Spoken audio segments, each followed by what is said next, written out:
नमस्कार दर्शकबिन, आज हामी दक्षिणी ललितपुरको देवीचौर भन्ने ठाउँमा यो देउराली भ्यू टावरमा छौँ।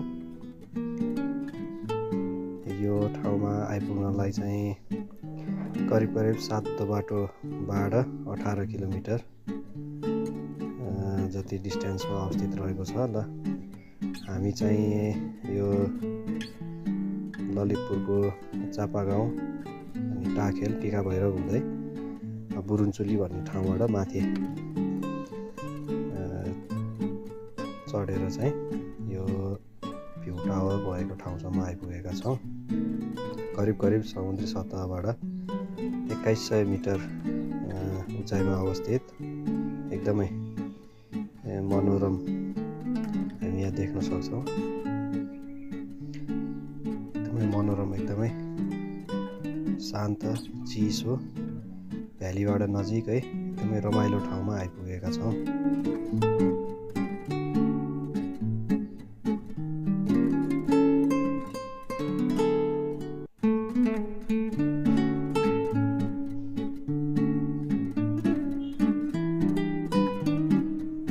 हामी हेर्न सक्छौँ यो डाँडा पहाडलाई चाहिँ बादलले छोएको दृश्य। यहाँ छिनछिनमै बादल आउने जाने भइरहँदो रहेछ। साथै चिसो हावा गर्मी मौसममा। अहिले करिब हामी यो जेठको अन्तिमतिर यहाँ आएका छौँ घुम्नको लागि।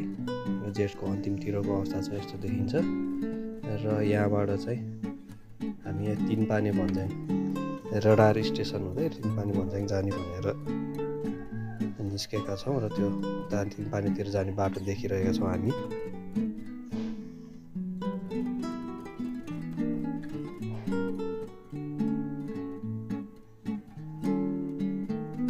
हाल चाहिँ अहिले त्यहाँ निर्माण कार्यहरू भइराखेका हुनाले चाहिँ टावरभित्र पस्न चाहिँ पाइएन। सायद केही समयमा नै खुल्छ होला।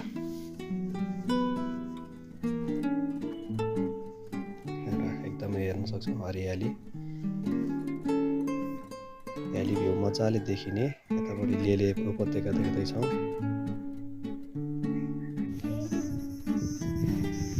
हामी यहाँ घुम्ने क्रममा चाहिँ एउटा यस्तो खालको किरा, यो कि बिटल भन्छ क्या है, यस्तो खालको किरा पनि भेट्यो है। अब करोडपति हुन्छ।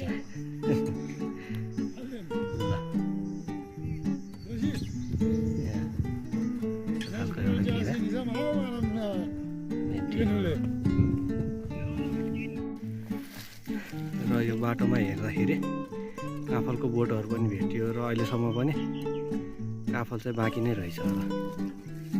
अब एकछिन यो काफल खाउँ अनि त्यस पछाडि लाग्नुपर्छ फेरि। र यो देउरालीबाट तिनपाने जाने बाटोमा छौँ हामी अहिले। यो डाँडाको माथि बनेको बाटो राम्रै छ। अफरोड भए पनि जस राम्रै छ बाटो चाहिँ अहिलेसम्म। अनि यतापट्टि सँगै बादल उदिरहेछ। हामी चाहिँ बादल माथि छौँ। तिनपाने जाने हाइवे देखिराखेको छ पर। हामी यता तलबाट आयौँ। यहाँ यसो हेरेको, यहाँ काफल पनि भेट्टाइयो। काफल खाएर अनि अब यतातिर हामी लाग्छौँ तिनपानेतिर। पहिला रडार पुगिन्छ अरे, रडारबाट अनि ओर्लेपछि तिनपाने। र हामी यो जाने क्रममै छौँ बाटोमा। र यतापट्टि रडार हामी देख्न सक्छौँ।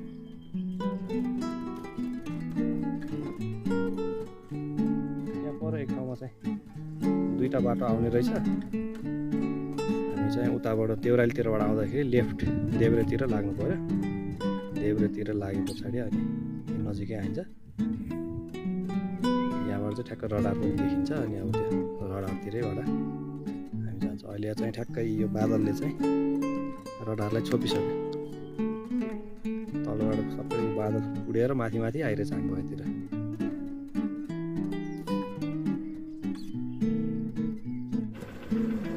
अब हामी रेडार नजिकै आइसक्यौँ। यहाँबाट चाहिँ हामी रेडारतिर लाग्दैन, हामी अब यतैबाट लाग्छौँ। यहाँ रेडारतिर जानलाई यहाँ बस पिकनिक आएको जस्तो छ। यो सबै पिकनिक आउने मान्छेहरूलाई व्यवस्था राम्रै छ जस्तो छ। रेडार त्यही भयो, त्यता चाहिँ लाग्दैन। हामी अब तल तल तिनपानेतिर लाग्छौँ। अब हामी यही रेडार जाने बाटोमै यहाँ चाहिँ एकदमै राम्रो, यहाँ पिकनिक स्पट राम्रो व्यवस्थित तरिकाले बनाएको रहेछ। फ्यामिली पिकनिक आउनलाई एकदम रमाइलो ठाउँ रहेछ। रेडार त्यही भयो।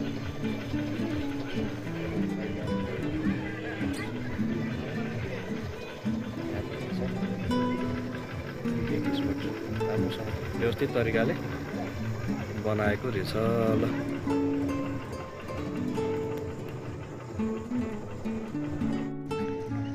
अब हामी यहाँ तिनपाने भन्ज्याङमा आइपुग्यौँ। यो चाहिँ तिनपाने भन्ज्याङ।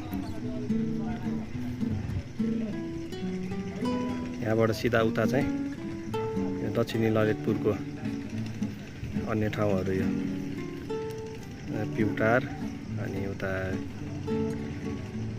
के भन्छ, अनि यहाँबाट हेटौडा पनि जाने बाटो यही भयो। कान्ति लोकपथको हेटौडासम्म जाने बाटो यो भयो।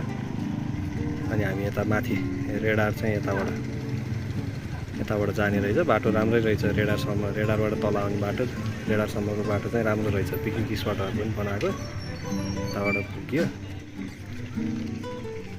अनि यताबाट चाहिँ अब